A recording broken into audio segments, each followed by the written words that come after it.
Maar alweer moest de langzittende wethouder van Friesland opstappen. Eind april stapte de ChristenUnie uit de coalitie van de gemeente Dantumerdiel.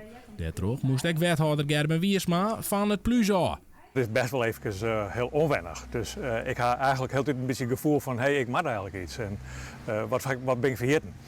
Dus aan de andere kant, het had de laatste tijd best wel wat spannend geweest. Dus er is ook een stukje druk voor. Hè? Dus dat is ook wel weer noffelijk. Zoek nog een keer ergens wethouder wijzen willen. Dat betwijfel ik. Als het nou echt de nood aan de man is ergens, dan ken je ervaring. Dus je kan er zo instappen. Hè? Dus dat is op zich geen probleem. Maar het is net mijn ambitie dat ik nou als eerste aan zit te denken. Ik ga nu alweer de dienen. Het is best een drukke baan. Wel een hele mooie baan, want er is echt een soort met mensen in de weer. De politieke motor stiert dan misschien wat stiller. De handige motor draait op volle toeren. Bouw is eigen huis, een grootste deel daarvan doe ik zelf. Een aantal werkzaamheden dat besteden we uit. Maar nou ja, daar kan ik me genoeg in uitleven. Ik ga altijd in de bouw werken, dus van timmerman onder mijn projectleider.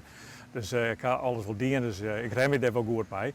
Ja, dat is een hele mooie tijd voor de rouw. En ik mocht altijd heel graag bouwen, dus misschien word ik wel aan zo'n gewoon timmerman worden. Wiersma stiert nog heel tijd efter de kaart van de fractie om uit de coalitie te stappen. Daarom is hij ook net per vast teleurgesteld. Dags is er wel een bredere trend aan de gang, zowel in de landelijke als lokale politiek, constateert hij. Er wordt heel gauw wat roepen, van alles roepen, zonder dat men echt even de diepte in gaat en zien wat er nou precies aan de hand is. Wat zit er nou precies achter? Het gaat soms meer om allerlei oren belangen en gunnen we elkaar wat, dan dat het echt hoe de inhoud gaat. Dat vind ik jammer, maar het valt me net al, want ik zag dat overal. Dus ja, dat is de politiek. Elk gaat er op zijn manier mee om en elke partij had zijn eigen gedachten daarbij. Dus ja, dat weet je het altijd wat dat is. Dus ja, dat moet je gewoon gebeuren laten. De portefeuille van Wiersma wie breed, maar een soort projecten. Lietse huisjes, squalen, MFC's en wentebouw in de dwarpen. Toen ik in 2018 wijn in die portefeuille kreeg, waar overal krimp verkondigen, ik vond het zo negatief wordt en ik weet er absoluut niet mee eens. Ik vond dat er juist wel huizen komen moesten. Je moet altijd bouwen, ook in tijd dat het even wat minder gaat. Dit weer het eerste plan, werd ik onlutsen ha, om te zorgen dat het toch loskwam. Het lag al hier in de kast, het lag al hier stil. Maar goed, dit is wel slagen. Nou staan er in Broeksterwaard haast 20 nieuwe wenten. Zo'n de ontvlechting, maar in Noord-Friesland wie het verdaante mediel bouwen, bouwen en nog eens bouwen.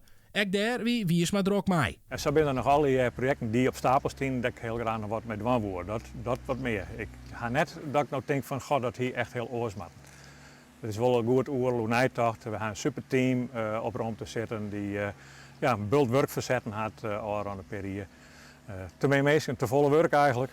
En toch volle kleer krijgen. Dus nee, ik denk dat dat goed gaan is. En iedereen die hier nog familie is, weer voest je nog even in mijn protje. Maar fijn dat je meer al je binnen mijn huis kijkt, dat de meeste altijd doet. Doordat dit afschiet haast, ja, de sticht is even stil. Maar waar haast eigenlijk altijd praat en geerwerken en wat is er al gebeurd. Dat is wel mooi eigenlijk, want dan normaal sticht het stil, dan gaat het druk en dan is 16 de flow en er wordt fruit en dat mag ik, dan mag het fruit zien. En nu wordt het een beetje gedwongen om eens even weer rond te zien. Nou, dat vind ik wel weer mooi. Dan ben ik een heel groot ding waar ik wel wijs op ben.